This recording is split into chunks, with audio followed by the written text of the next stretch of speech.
Lepo vas pozdravljam na zadnjem predpoletnem predavanju historičnega seminarja.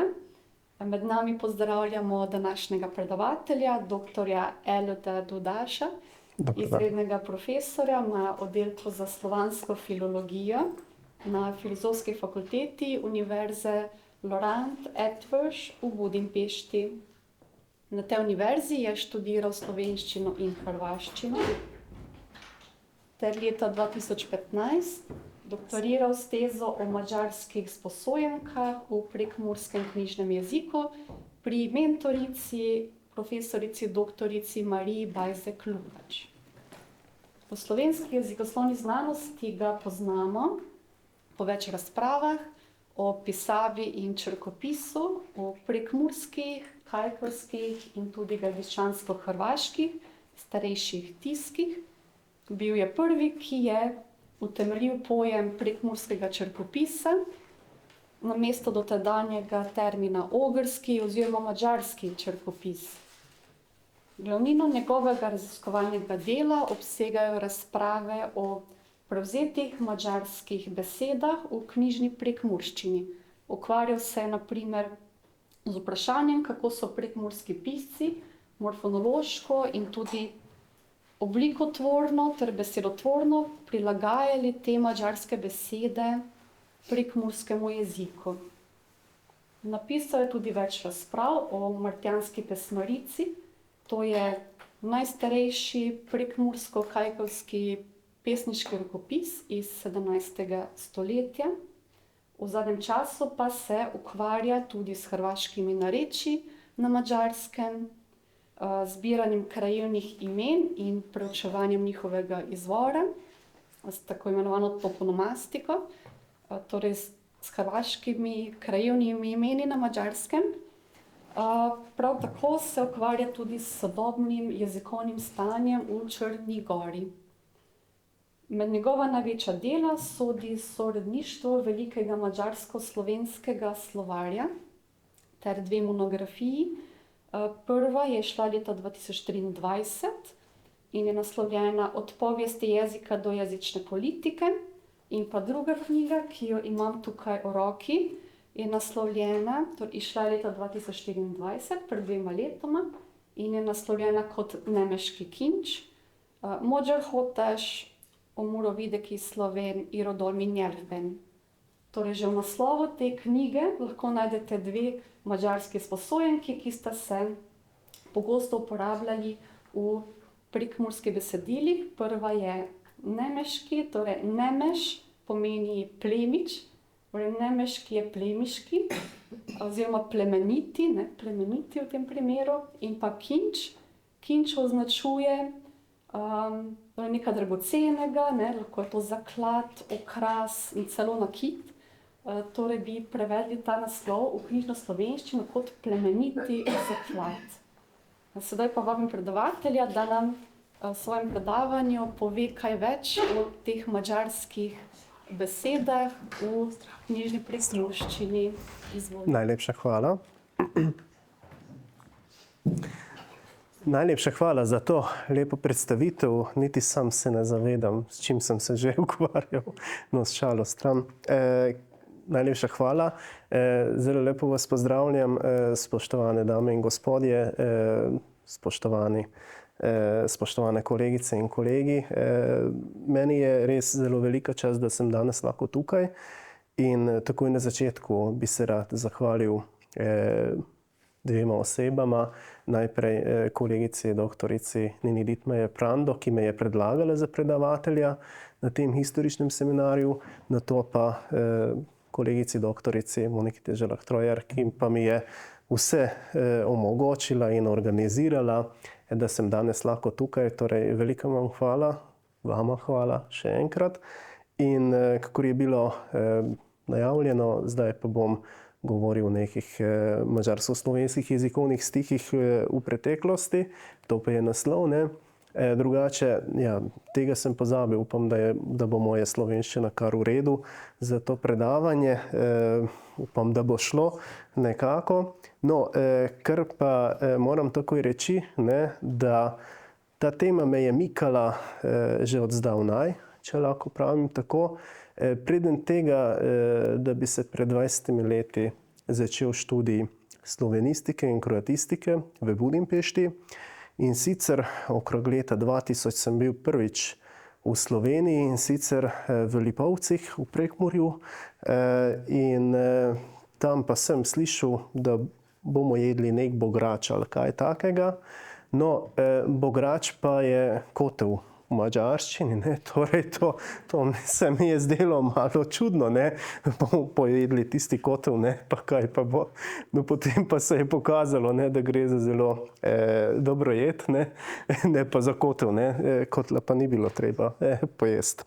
No, torej, takrat se je to začelo, ne, in potem v študijskih letih pa je že bilo nekako samoumevno, ne, da se bom lotil raziskovanja teh madžarizmov v slovenščini, predvsem zato, ne, ker sem pač ugotovil, da o tem pa niso preveč pisali, torej ta tema je bila malce nedotaknjena, če lahko pravim tako, predvsem pa v primerjavi z obdelavo madžarskih elementov v slovaščini ali pa v srbščini, hrvaščini. Skratka, to pa je bila neka vrsta bele lise takrat. No, vsekakor pa bi za uvod rekel to, ne, da zelo dobro vemo, ne, da je slovenščina bila v stiku s sosednjimi jeziki in narečji, in seveda zelo dobro vemo za nemško-slovenske jezikovne stike, pa tudi za romansko-slovanske jezikovne stike, slovenske jezikovne stike. No, najmanj stikov pa je slovenščina vsekakor imela z madžarščino, ne. In sicer zato, ker z Madžari so oni začeli stikati šele po naselitvi Madžarov v Panonski nižini, ne, to pa je eno dejstvo. Drugo dejstvo pa je, ne, da gre samo za obrobno področje, kjer pa so lahko bili tisti stiki sploh mogoči. Preden pa bi se puščal v madžarsko-slovanske jezikovne stike, pa vsekakor želim dodati nekaj podatkov o slovansko-madžarskih jezikovnih stikih, ki pa so bili bolj zgodaj, ne, kot madžarsko-slovenski. Po drugi strani pa gre za zelo pomemben stik, gre za zelo pomemben vpliv slovanskih jezikov oziroma praslovanščine na madžarščino. Madžari so verjetno bili v stiku s predniki Slovanov že v času bivanja na vzhodnoevropski ravnini v 9. stoletju. Torej, kar vemo dobro, ne, da predniki Madžarov pa so se preselili v današnjo domovino z vzhoda. Oni so domnevna madžarska pradomovina se nahaja v oznožju hribovja Ural. Torej, tistega hribovja pa so se preselili nekaj tisoč kilometrov, ne, v Panonsko nižino, in med preseljenjem pa so oni seveda srečali tudi prednike vzhodnih Slovanov na vzhodnoevropski stepi. In verjetno takrat so bili prvi stiki med Madžari in Slovani. No, moram pa dodati, da slavistika pa je lahko potrdila samo za nekaj leksemov, ki pa so bili verjetno prevzeti že v tistem času. No, množica slovanskih izposojenk pa v madžarščini se je udomačila pravzaprav po naselitvi. Naselitev je bilo proti koncu 9. stoletja. Datum, ki se pojavlja, ne, to pa je leta 895, ne, 96. In lahko rečemo, da to je bil začetek intenzivnega jezikovnega stikanja med Slovani in Madžari.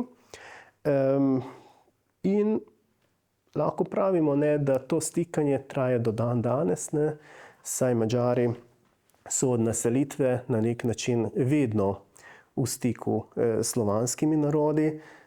To pa seveda posledica samega položaja Madžarske, ne, saj okrog Madžarske, če pa naštejemo sosednje države, potem pa bomo videli Slovaška, Ukrajina, Romunija, Srbija, Hrvaška, Slovenija, Avstrija, ne. Torej, razen Avstrije in Romunije pa gre za države, kjer pa se govori kakšen slovanski jezik, ne. Torej, to je zanimivo, ne. Po drugi strani pa je bilo tako tudi v zgodovinskem smislu, ne, saj na Ogrskem so živeli vsi ti narodi, ne. Torej, to stikanje s Slovani pa je bilo pravzaprav ugotovljeno, ne, od naselitve naprej. Zelo ugledni ruski slavist Jevgenij Jelinski je bil tistega mnenja, ne, da najstarejše slovanske izposojenke v madžarščini substratne in izvirajo iz poznopraslovanskega narečja. Po Jelinmskem, ne, gre za panonsko-slovansko narečje, ki so ga govorili Slovani v Panonski nižini, ki so se pozneje asimilirali popolnoma. No, lahko pa to malo preciziramo, to trditev, ne. Po eni strani to pa drži, ne, da oni so se asimilirali, torej do konca 12. stoletja pa ni več sledov teh Slovanov, ki so živeli. Vidimo pa njihov vpliv v krajevnih in ledinskih imenih po celi Madžarski, če lahko pravim tako. Ne, po drugi strani pa tisto praslovansko narečje, ne, poznopraslovansko narečje, ki se je govorilo v Panonski nižini, pa ni bilo enotno, ne, saj vsaj lahko razlikujemo 3 sloje, ne. Eden sloj pa je zahodnoslovanski, slovaški bi rekel, ne. Drugi pa je zahodno-južnoslovanski, torej slovenski, hrvaški sloj, in tretji pa je vzhodno-južnoslovanski, skratka bolgarski sloj, ne.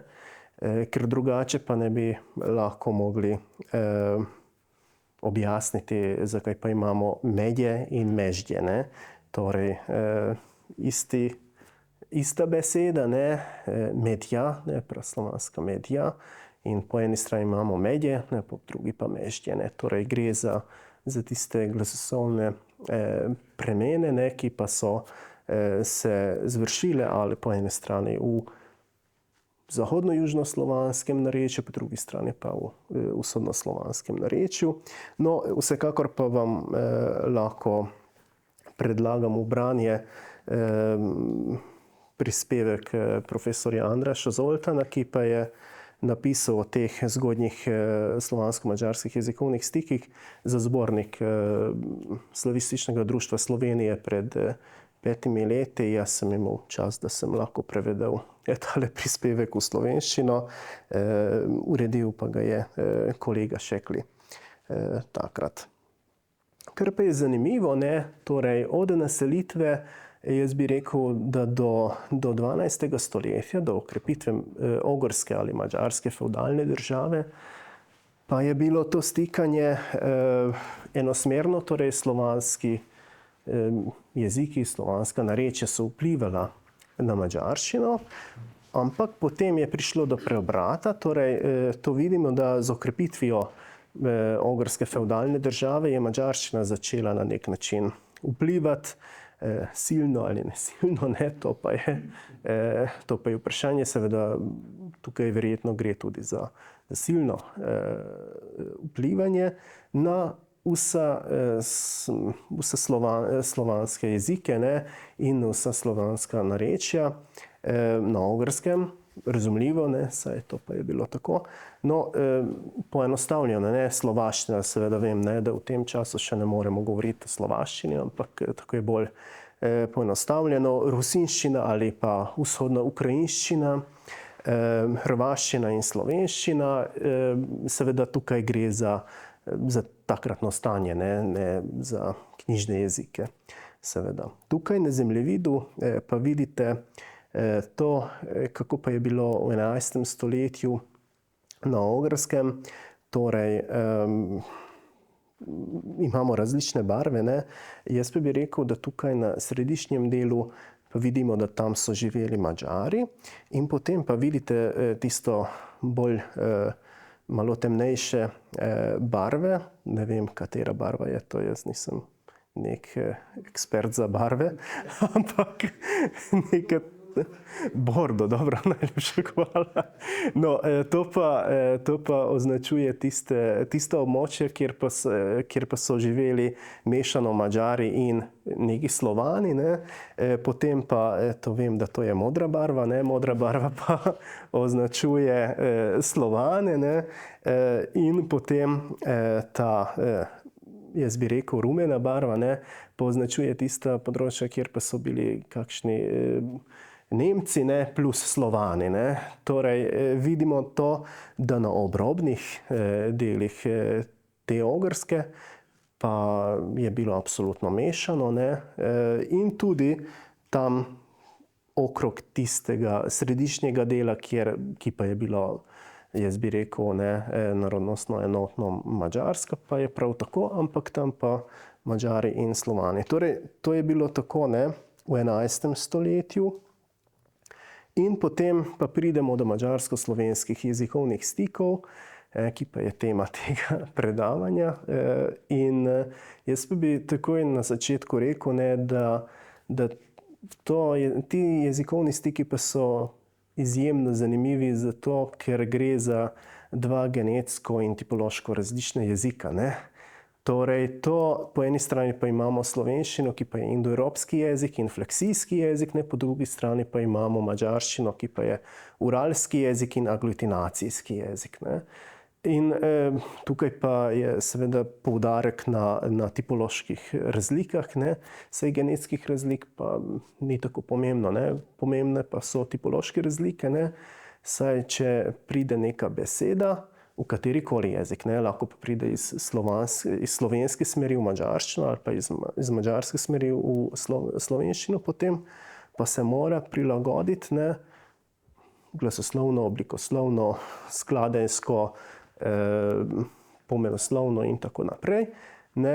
In prvi izziv, na primer, je to, ne, da v madžarščini spolov, ne. V slovanskih jezikih pa so spoli, ne. Torej, to je že prvi izziv, ne, takoj, ki nastane ob prevzemanju kateregakoli madžarizma v tem primeru. Zdaj pa ne bi šel v te detalje, ne, ampak to so zelo zanimive.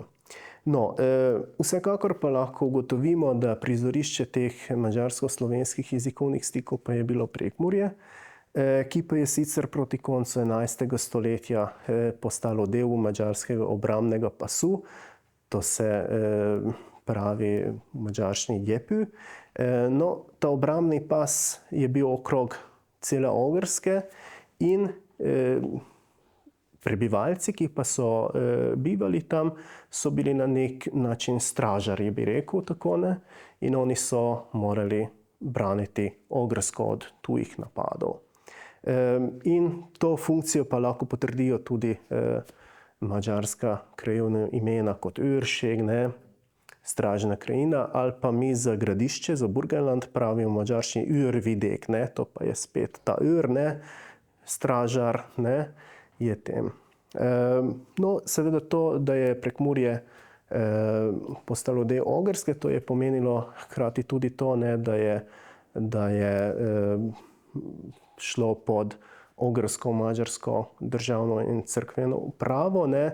In tukaj pa je bila nekje meja v okolici Murske Sobote, torej to, kar pa je bilo severno od Murske Sobote, to pa je pripadalo Železni županiji in Ilirski škofiji. Tisto, kar pa je bilo južno od Murske Sobote, pa je pripadalo Zeljski županiji in Zagrebški škofiji. Zanimivo, ne, da do cerkveno-upravne poenotitve pa je itak prišlo, in sicer 1777, ko pa je Marija Terezija utemeljila novo škofijo v Sambotelju in potem vsaj cerkveno-upravno je bil ta prostor poenoten. No, torej, to je dal okvir, ne, in 800-letna pripadnost Ogrski, ne, celo do konca Prve svetovne vojne. Seveda, tukaj pa so bile različne faze. Jaz pa bi rekel, ne, da do 19. stoletja je bilo sožitje nekako normalno in brez večjih motenj. Potem pa predvsem v drugi polovici 19. stoletja pa je prišlo do do neprijetnih trenutkov. Ne. In tukaj pa bi vsekakor opozoril na neke zunajjezikovne okoliščine, ki pa so dejavnike, ne, ki pa so vsekakor označili to stikanje. Ne. Predvsem pa bi opozoril na študij prekmurskih izobražencev v mestih Zahodne Ogrske, in sicer v mestih Požon, ne, to pa je današnja Bratislava, ki pa je takrat bilo nemško mesto, ne, kjer pa so seveda bivali tudi Madžari in Slovaki, torej je bilo večjezikovno mesto vsekakor. Sopron na zahodu Madžarske, ki pa je bilo prav tako nemško govoreče mesto, ampak z veliko madžarsko manjšino. V Požon in Sopron pa so hodili predvsem evangeličani, ne, saj v Požonu je bil evangeličanski licej, v Sopronu pa evangeličanska gimnazija. In na to, ali so šli v Požon ali pa v Nemčijo, ne, Halle, Tübingen, kot osrednjeslovenski protestanti, ne, s Trubarjem na čelu. Torej, to je približno ista zgodba. Győr se nahaja proti Budimpešti, ne, ob Donavi, in prav tako je bilo večjezikovno mesto. Gradiščanski Hrvati, Nemci, Madžari. In Kőszeg, ki se nahaja v železni županiji, tam na severnem delu železne županije, severno od Sombotela, kakih 20 kilometrov, ki pa je edino mesto, ki pa je bilo večinoma madžarsko, bi rekel. No. Ampak tudi tam so bili Nemci in tudi gradiščanski Hrvatje, torej to je to. Od leta 1844 je madžarščina postala uradni jezik na Ogrskem namesto latinščine. To pa pomeni zelo velik preobrat, saj doslej pa je bil nevtralni jezik, uradni jezik te večjezikovne in večnarodnostne države, saj latinščina nikomur ni bila materinščina, ne. To pa je pomenilo zelo odločen korak v neko smer, če lahko rečemo tako, ne. In to se je še povečalo po letu 1879, ne, ko pa je bil sprejet zakon o šolstvu. In po tem zakonu, ne, je madžarščina postala obvezni učni jezik v vseh šolah države. In to lahko razumemo in interpretiramo kot prve raznarodovalne težnje takratne madžarske politike. Jaz pa bi tukaj dodal še to, ne, da raznarodovalne težnje pa so se pojavile tudi v cerkvi, ne. Torej, namerno so poslali na primer madžarske župnike, ne, v tiste župnije, kjer pa so živeli ali pa Slovenci, Hrvati, Slovaki, katerikoli, ne, ki pa niso bili Madžari. In zelo zanimiv primer, ne, iz Bačke, tja pa so poslali v eno naselje v Santovo madžarskega župnika, in potem, kaj se je zgodilo, vsi katoliki, ki so živeli tam, Šokci predvsem, ne, oni pa so prešli na pravoslavijo, ne, ker pravoslavije oni so lahko držali svojega, ne, in zdaj pa oni sebe interpretirajo kot Srbe, ne, čeprav gre za tiste, ne, ki pa so postali pravoslavni zato, da bi lahko v svoji materinščini slišali pridigo v cerkvi, ne. To mislim, to je ekstremen primer, ampak mislim, da zelo dobro ilustrira to, kar se je zgodilo tam. No, in seveda kot zunajjezikovni dejavnik pa bi vsekakor dodal, ne, da na določenih območjih Prekmurja pa so vedno živeli Madžari, ne. Torej gre za severni del Prekmurja, okolica Hodoša, Prsenjakovcev, ne, in za Lendavsko kotlino, ne, kjer pa so prav tako v Dolnji Lendavi, ne, Lendavi in v okolici, okoliških vaseh so živeli Madžari.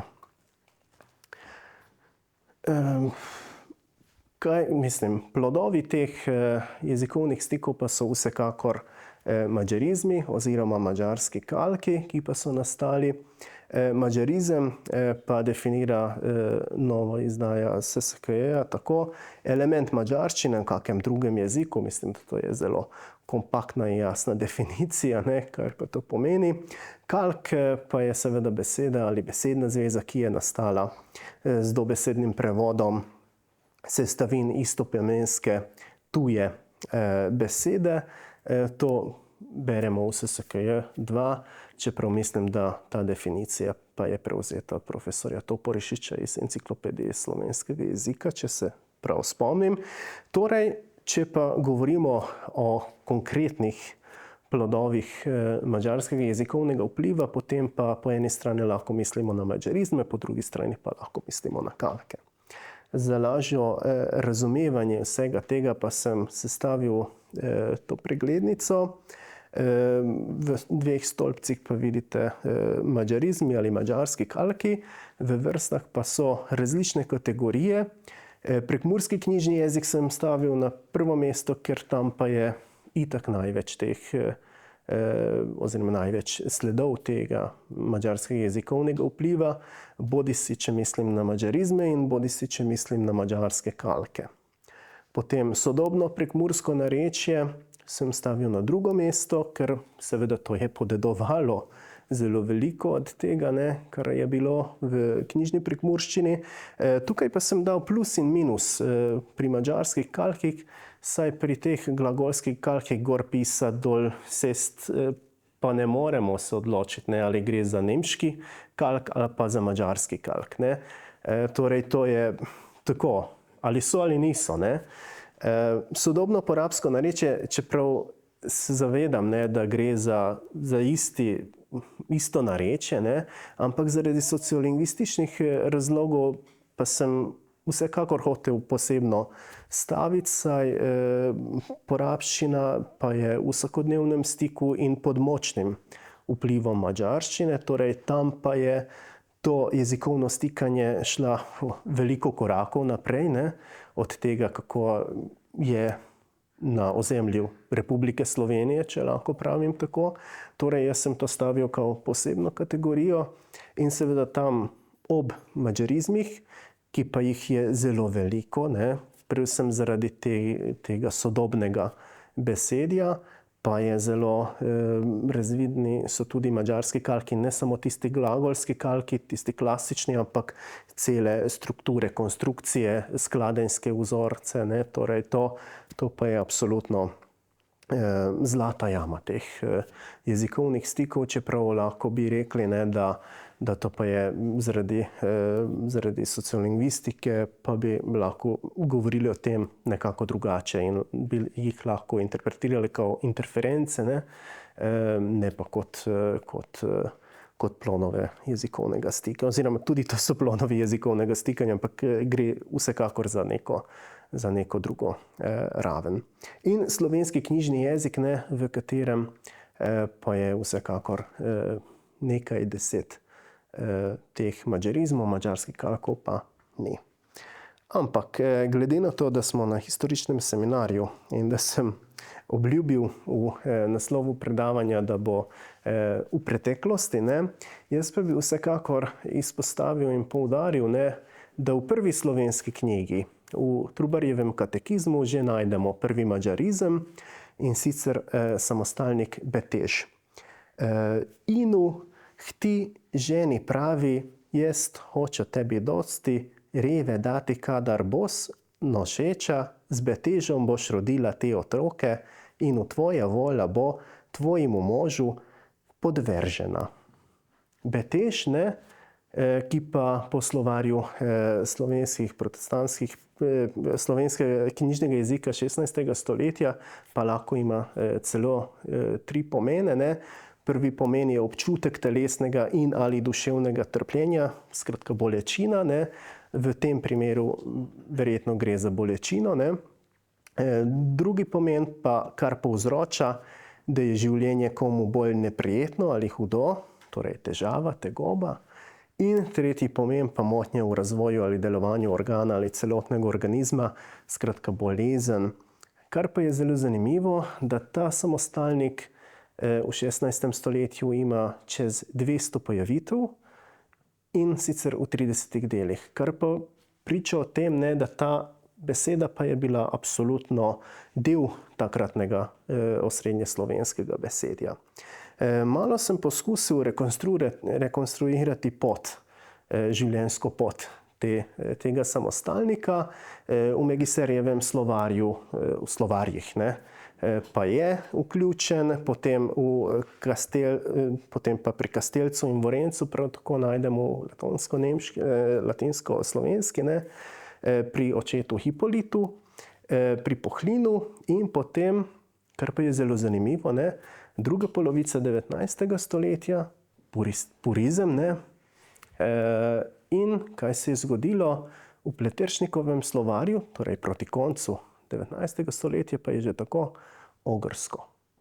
Nikoli pa ni bilo ogrsko, ne, ker ogrsko pa je beteg, ne. To pa ni betež, ne? To pa Prekmurci lahko potrdijo, ne? Da to je tako. Torej, zelo zanimivo, ne? Da na nek način on je postal žrtev purizma, ne? Če lahko pravim to tako, čeprav že v prvi slovenski knjigi najdemo ta samostalnik.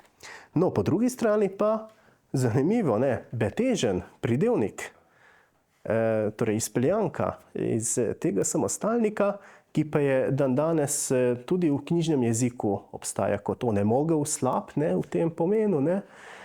To pa skoraj ima 12 pojavitev v 16. stoletju in sicer samo v 8 delih in samo pri Trubarju, nikjer drugod.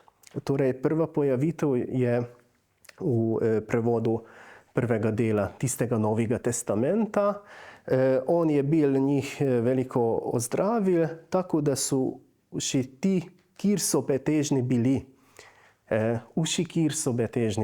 ne, torej bolan, ne, ali kaj takega.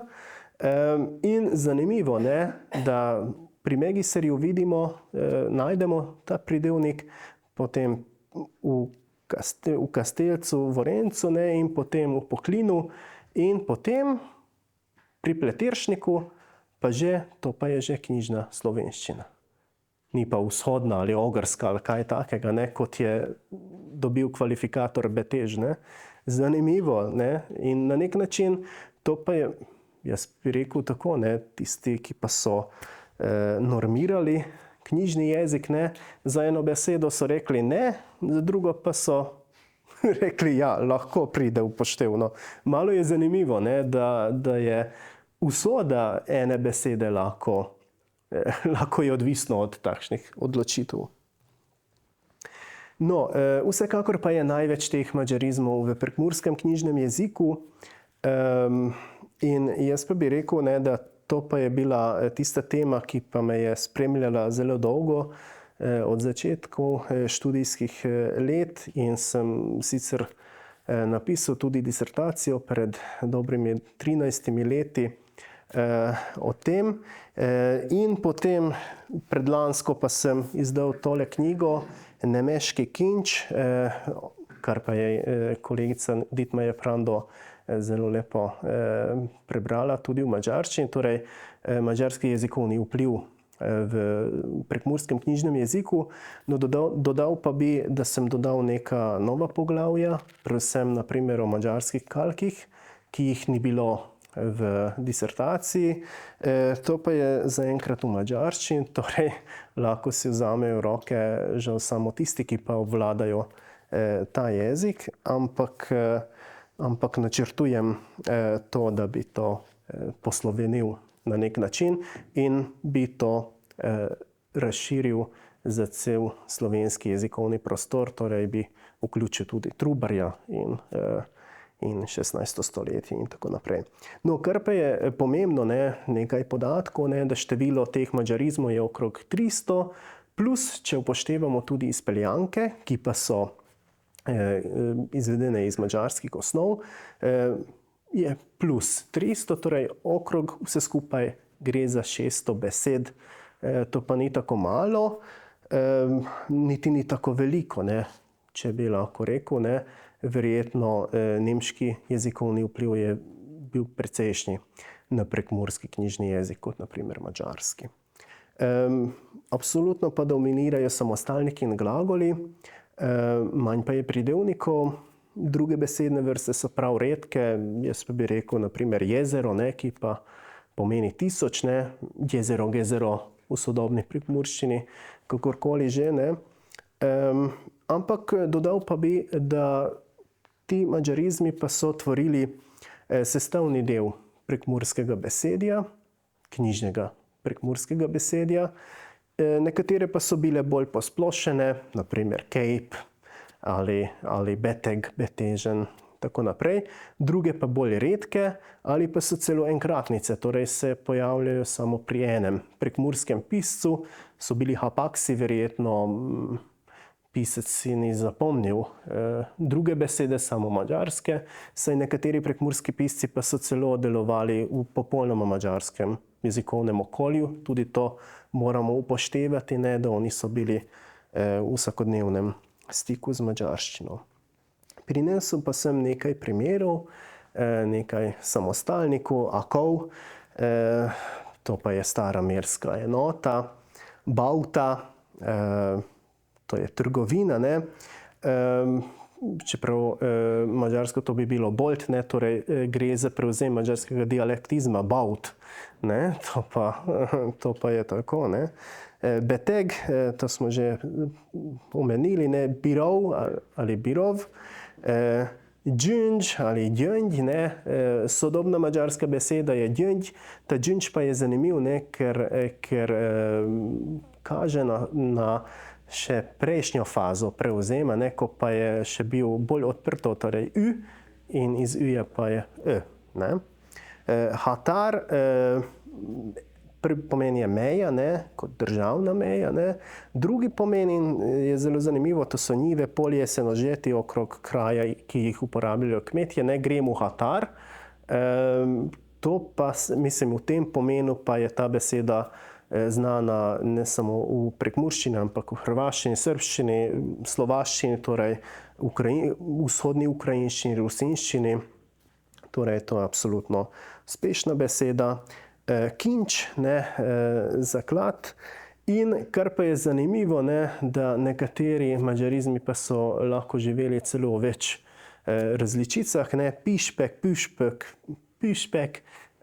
Mislim, pišpek je bil prvotna različica in to pa je bila najbolj posplošena v teh prekmurskih delih. Nekaj glagolov: aldivati, žrtvovati, batoriti, opogumljati, kodivati ali kaudivati, beračiti, mentivati, reševati, pridevniki butasti, kot neumen, gingavi, gingavi, ginglavi, kot šibek ali slab, šantavi, šepav.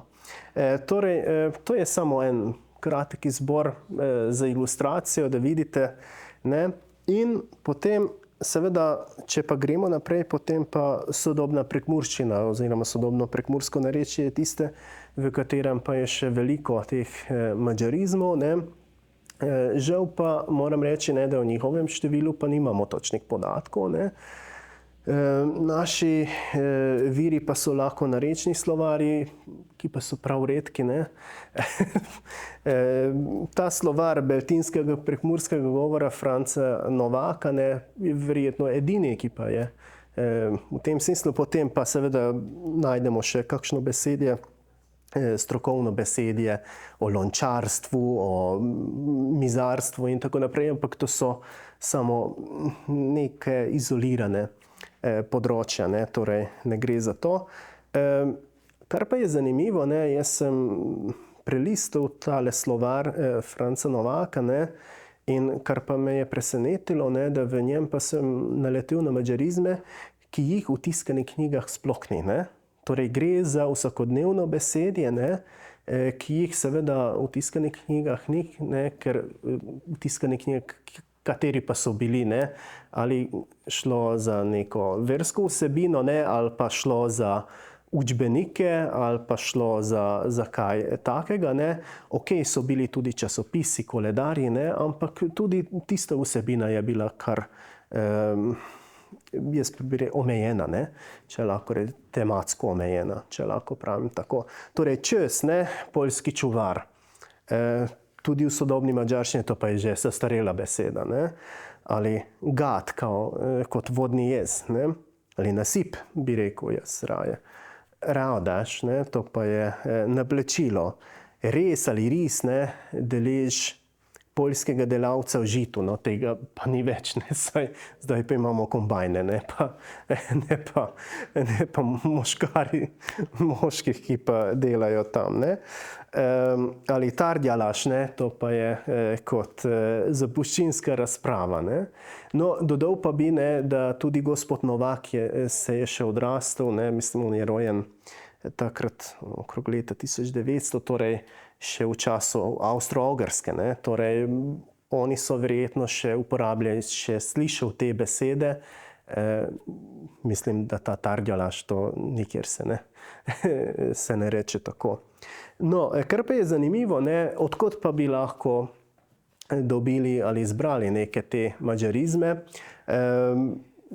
Mislim, tipični dialektizmi pa se pojavljajo v literarnih delih tistih sodobnih slovenskih pisateljev, ki pa so poreklom iz Prekmurja, mislim predvsem na Ferija Lainška, ali na Dušana Šarotarja, ali pa na Štefana Kardoša.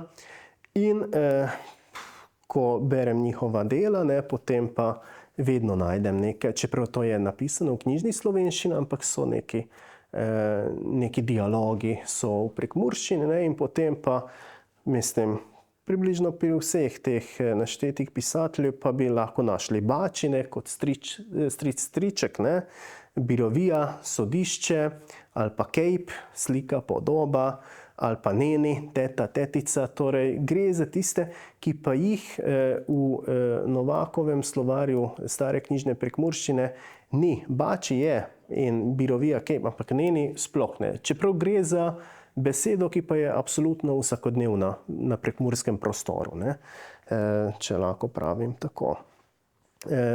In kar pa je najbolj zanimivo, ne, madžarizmi v slovenskem knjižnem jeziku, jaz pa bi lahko rekel, da nekaj jih je v slovenskem knjižnem jeziku.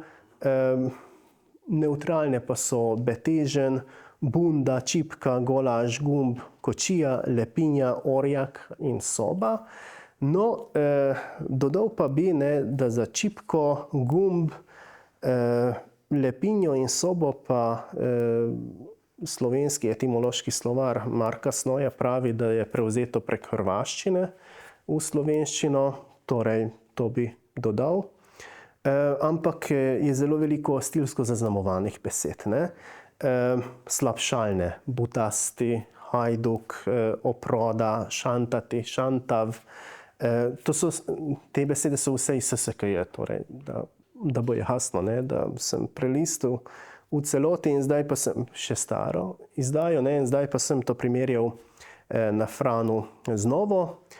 In jaz bi rekel, da isto je ostalo, kar pa je bilo originalno. Potem pa imamo knjižne, celoknjižne, bajilo, baržun, remek ali remek delo, potem pa zastarele, cipele, dičiti se, dika, jezero, kinč, in veliko pa jih je označeno s kvalifikatorjem vzhodno narečno, prekmursko in tako naprej, ne. V prekmurskem madžarskem okolju nekdanji, ne. Akov, Bači, Berek, Betek, Čaka, Čikoš, Ginga, Fačuk, Mertik, Mešter, Notarjuš, Pandur, Palaš, Plebanuš, Prima, Šreteš in tako naprej in tako naprej. In zelo zanimivo, da imamo neke madžarizme, ne, v slovenskem knjižnem jeziku, ki pa označujejo neke tipične madžarske značilnosti. Čardaš, ne, ta madžarski narodni ples, ne. Forint kot valuta, ne. Filer, to pa je bila manjša enota od forinta. Golaž, ne, ki jo vidimo na sliki, ali pa madžarska pusta, ne. In jaz sem še dodal dödele, ne, ker to kot prekmursko jed, ne, čeprav to ni, ne, ampak tudi to pa je pomemben del vsega tega. No, nekateri madžarizmi v slovenskem knjižnem jeziku pa so bili besedotvorno zelo aktivni, kar pa pomeni, ne, da je veliko izpeljank iz teh besed. Betežnik, betežnica, betežnost, čipkar, čipkarica, čipkarski, čipkarstvo, čipkast, orjakinja, orjaški, orjaškost in tako naprej. No, vse skupaj pa bi jaz rekel, ne, kot sklep, da madžarizmi so izpričani predvsem v prekmurskem knjižnem jeziku, ne, v sodobnem prekmurskem narečju in seveda tudi v porabščini, kjer pa je bilo zagotovljeno intenzivno stikanje z Madžari in madžarščino. Po drugi strani pa tudi v knjižni slovenščini je nekaj madžarizmov, nekateri pa so nevtralni, vendar so večinoma stilsko zaznamovane besede ali imajo kakšen kvalifikator, ne, ki jih uvršča med dialektizme. Najlepša hvala za pozornost.